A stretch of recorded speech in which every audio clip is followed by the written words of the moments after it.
Each year, with the onset of winter, hundreds of pronghorn migrate every fall over 150 miles from their important summer range in Grand Teton National Park south to the upper Green River Basin outside of Pinedale, Wyoming.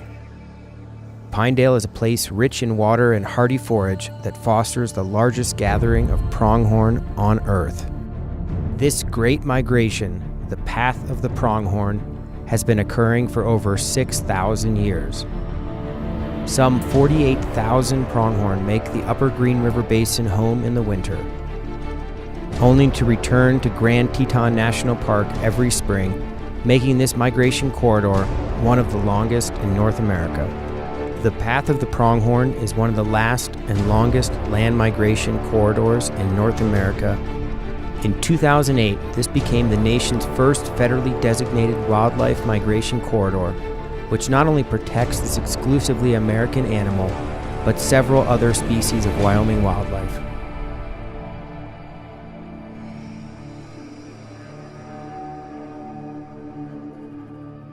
The pronghorn migration from the Green River Basin to Grand Teton National Park not only is one of the longest migrations in North America, but it's also one of the most spectacular. The Green River Basin is located in western Wyoming, and it's surrounded to the west by the Wyoming Range, the north by the Grovemont Range, and the east by the Wind River Range. And Pinedale, Wyoming sits in the heart of the Green River Basin. Pinedale, Wyoming has the wonderful advantage of being at the epicenter of this unique and phenomenal migration of pronghorn. The archaeological record in this area shows that pronghorn migration has occurred here for at least the last 6,000 years.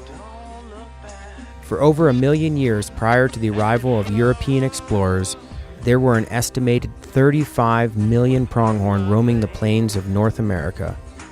However, the subsequent wave of hunting and habitat loss that followed colonization of the continent saw the pronghorn population crash to less than 20,000 by the early 1920s. Owing to substantial conservation efforts since then, pronghorn numbers have fortunately recovered to an estimated 700,000 today.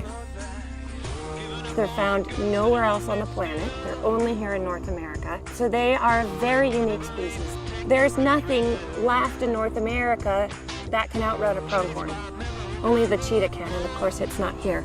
Pronghorn can travel at maximum speeds up to 60 miles an hour. Renowned for its speed, the pronghorn is the fastest terrestrial mammal in the Western Hemisphere and capable of maintaining cruising speeds of 40 miles per hour for long distances. Speed is important to the pronghorn's survival because they live in open areas with no place to hide from predators. In addition to their speed, pronghorn have excellent eyesight and can spot a threat up to 4 miles away. Both the male and female pronghorn have horns, but only males have black markings on their face. In mid to late September, as fall approaches Grand Teton National Park, the 300 to 400 pronghorn that summer there began their long migration back to their winter range. That migration takes them to the Grovemont River drainage, through the Red Hills, up to the hydrographic divide. And from there, they drop down in elevation into the upper Green River Basin, where they meander down and cross the Green River. The path of the pronghorn is the only migration corridor to and from Grand Teton National Park. The greatest threat to their migration comes from man-made obstacles such as subdivisions, energy development, fences, and busy Highway 191. These man-made obstacles threaten to sever the migration corridor, which could prevent the continued permanent existence of pronghorn in Grand Teton National Park. We started seeing a pretty high mortality rate with deer and antelope along the highway, and that rate was going up along with the traffic.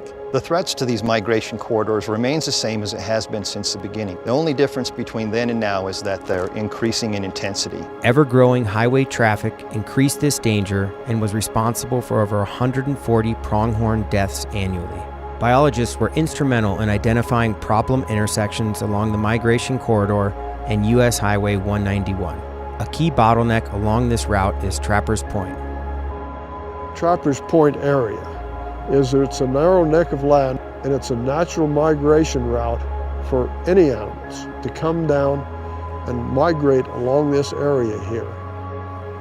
At this point, the Green River and residential development constrict the route to a narrow intersection where thousands of animals are forced to cross U.S. Highway 191. In order to mitigate this hazard, biologists work with the Wyoming Department of Transportation to create animal under and overpasses to aid the animals' migration.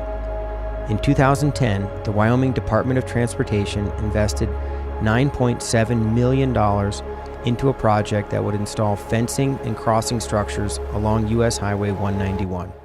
The overpass construction was completed in 2012, and the first year following construction, more than 4,000 pronghorn used the overpass at Trappers Point. If we look across the entire project, 13 miles of game fencing, 6 underpasses and 2 overpasses, we've had more than 23,000 mule deer and pronghorn use all of those structures.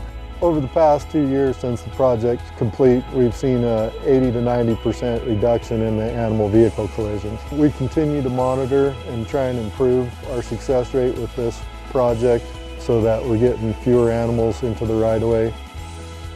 In order to achieve success on this project, it was truly a collaborative effort. The Path of the Pronghorn has not only brought together state and federal agencies, but also local citizens in efforts to better conserve this spectacular migration. We have a number of huge successes to celebrate in protecting this long-distance migration. We have a summer range that's protected underneath the designation of Grand Teton National Park. The Bridger-Teton National Forest designated a portion of the pronghorn's long migration as a protected national corridor. It's the first ever protected national corridor, and it protects approximately half of the pronghorn's migration from Grand Teton National Park down to the Upper Green River Basin Winter Range.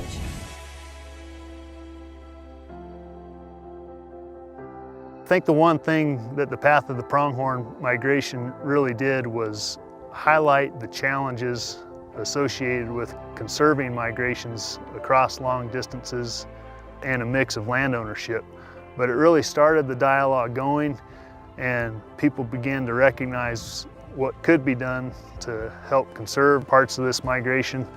There are a variety of different measures underway to increase public understanding of just how significant these migration corridors are and how unique they are to our nation. The Path of the Pronghorn remains one of the last intact wildlife migration routes in our nation. That makes it worth protecting. It's been really rewarding being a part of this project. I personally enjoy doing something positive, not just for the people I serve, but also something to help the wildlife.